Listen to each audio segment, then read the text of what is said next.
Economic transactions on a digital ledger can be programmed to record virtually anything of value. Your identity, you heard that mentioned already. A will, a deed, a title, a license, intellectual property, an invention, but also almost any type of financial instrument. So how can these systems tackle settlement latency in mainstream financial markets? Well, in short, because on a distributed ledger, in a token that is part of that ledger, you're able to embed the information that represents or evidences title to, for example, a financial instrument like an equity or a bond or even a loan. The list goes on. This means the entire life cycle of a trade, including its execution, the netting of multiple trades against each other, the reconciliation of who did what with whom and whether they agree, can occur at the trade entry level. That's much earlier in the stack of process than what you are accustomed to seeing in mainstream financial infrastructure.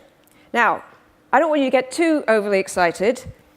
Realize that the world is still a long way from a state where distributed digital ledgers have been able to be universally adopted.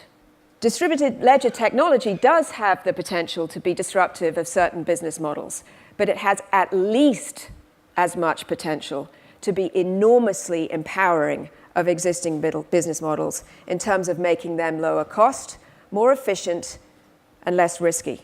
So we won't get there overnight, but we will get there. How seriously should you take this? I would take it about as seriously as you should have taken the concept of the internet in the early 1990s. It's a big deal. And it is going to change the way that our financial world operates. One thing that's always amazed me is the transition you made. I'd like you to share something personal with us. You were one of the most powerful women on Wall Street. You worked for J.P. Morgan. Oh, I'm sorry. This is how careful you have to be. Right? No matter what, you give him a compliment and then smack. What do you mean, Bob?